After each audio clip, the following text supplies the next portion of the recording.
Chapter 4. Breah. After tossing and turning the entire night, I finally gave up and decided to go for a run just as the sun was beginning to peer over the edge of the horizon. Braiding my hair, I thought about the early morning runs Gabriel and I would go on, when he wasn't at his house with his girlfriend and son. We'd enjoyed running side by side, and Gabriel hadn't wanted me to run at that hour of the morning without him. So on the nights he was at his house, he'd always send one last text to remind me not to go running the next morning, or if I did, to wait until later when the sun was up and more people were around. Like the dummy that I was, I did as he asked. What I should have asked was, "Where are you, and why can't you come running with me?" Well, he no longer had any say over what I did, so I was going to go running toward the sunshine this morning and enjoy watching the pink and orange glow turn the dark gray sky to pale blue. Screw that cheating, two-timing, jerk-faced scum. I could do whatever I wanted. Yanking my last shoelace into submission, I grabbed my keys and headed out my door, right into Gabriel's chest. "You okay?" he asked as he instinctively grabbed my upper arms to steady me as I bounced off him. I wrenched myself back from him so hard I'm surprised I didn't rip my arms out of their sockets. I turned back to lock my door, then walked past him as if he wasn't even there. "Breah, talk to me," he commanded as he beat feet behind me.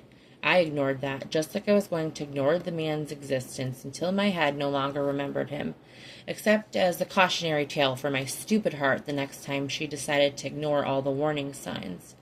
For heaven's sake, this man was the president of an MC. It was almost obligatory for him to juggle multiple women.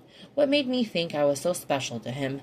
He'd certainly never told me I was. He'd said he enjoyed spending time with me. He loved watching me sleep. He was happy hearing me laugh. But never once had he said he loved me or even that he cared for me. Maybe I should have listened harder to the things Gabriel hadn't said. I determined right then and there that the next man I found was going to have a sensitive side that made him feel the need to share his feelings and thoughts with me 24/7. Sure, it might get old really fast, but there'd be no secrets between us, no being blindsided by a girlfriend and son living with him in his house. Phew, I could see this anger turning into bitterness as fast as milk souring in the sun on a 90-degree day. I took the stairs as fast as I could, and the minute my feet were off the staircase, I broke into a hard, punishing run. And bonus, Gabriel was in his steel-toed boots, which meant he couldn't run like he normally could. Those things did not bend like running shoes and made moving fast difficult. I looked over my shoulder as I made it out into the parking lot. He was behind me, but still about 100 yards away, walking fast but not running. He probably planned to follow me on his Harley until I gave in and talked to him. Not going to happen, dirtbag. As I passed his bike, my fury at how he played me surged forward, shooting my adrenaline through the roof, and I pushed that beautiful man's beautiful bike over on its side hard and took off as fast as I could. Having to pull it upright would take Gabriel extra seconds, which meant I could disappear down the closest side street and take a few rapid turns in succession that would leave him with no clue which way I'd gone. "If you can't find me, you can't talk at me, you butt weasel." Gabriel loved that bike of his, and I was feeling mean enough to hope that his handlebars were bent and his gas tank was dented and his paint job was scratched. That would serve him right, I thought as I ducked through people's yards to get to different streets, taking all sorts of twists and turns until I was lost myself. I forced myself not to feel guilty for my actions, but maybe I did, just a teeny bit. Ultimately, what I had done was in no way on the same level as secret girlfriend and child. For the next hour, I ran and ran and ran until I had to lean against the side of a building to try to catch my breath. Had I noticed the sunrise? No. Stupid fucking McFucker face had ruined it for me. Once I caught my breath and slowed my racing heart, I began walking back home. Admittedly, with a little help from my map app on my phone, I was that directionally impaired. My fingers were itching, and I knew what that meant. I needed to write. Give me an extreme emotion, and I needed to pour it out in my journal to be able to start processing it, working through it. Writing was cathartic for me, so since I didn't like to express myself verbally, my emotions had to find an outlet through the written word. From the time I was in middle school, I'd kept a journal because I was much more likely to write out my feelings than to talk about them to someone. Remember that stoic family I mentioned? Like a stealthy tiger stalking its prey, I approached my parking lot with care, relieved to see no sign of Gabriel, or his motorcycle, or any of his misrule minions. I darted toward my apartment, the need to write getting stronger and stronger with each step I took. I had some serious emotions to start handling. 10 minutes later, I hadn't started writing.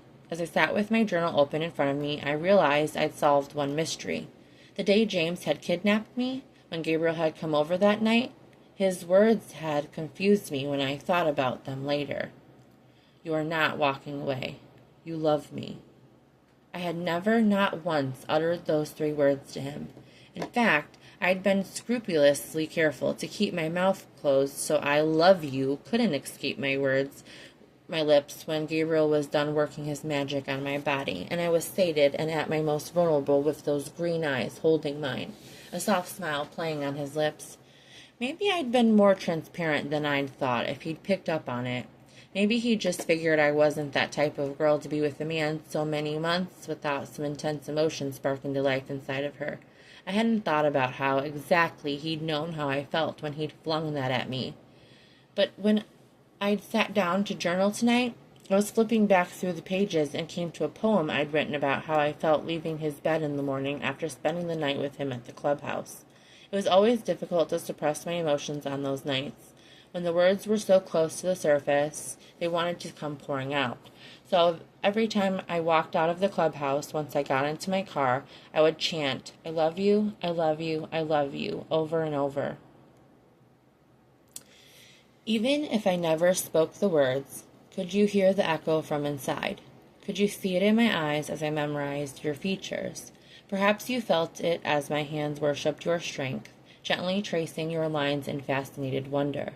Was it obvious when I breathed your name? Were you able to taste it when I pressed my lips to yours? In the silence of my surrender, it seemed to thunder in my ears, and I wondered how you couldn't hear the refrain, sweeter than a symphony, as it played again and again.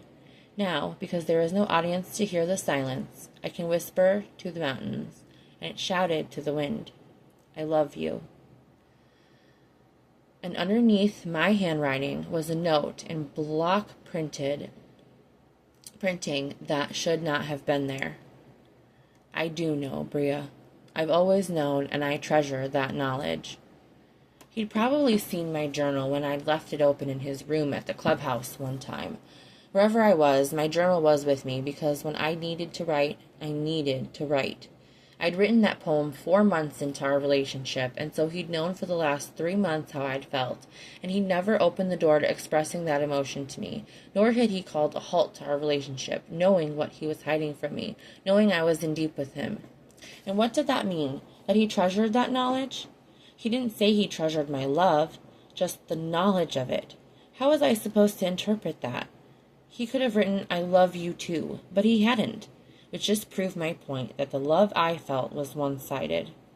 Deciding to leave that mystery alone, I took my pen in hand and began examining the last 24 hours, from James kidnapping me to the discovery of the note from Gabriel in my journal. After an hour of solid writing, I sat up and stretched my back, feeling a little bit better for getting all of that out. I let it simmer for a while, then add more to it. Working on some copywriting jobs after that, I didn't look up from my computer until almost 7 that night. My stomach was growling, and I realized I hadn't eaten for almost 24 hours. Not in the mood to cook, I headed to my favorite pizza place. If I was going to force myself to choke down some food, pizza was my go-to. It was a little family place, 20 minutes from my apartment, but very worth the drive. Gabriel and I ordered takeout from here all the time. That thought made me yank open the door harder than I should have, and for the second time that day, I came face to face with Gabriel, holding his son in one arm, holding his girlfriend's hand in his free hand. I sucked in a breath, and before I could stop it, his name escaped my lips in a broken gasp. As I held the door open in my stupor, he hurried their happy trio past me and out the door.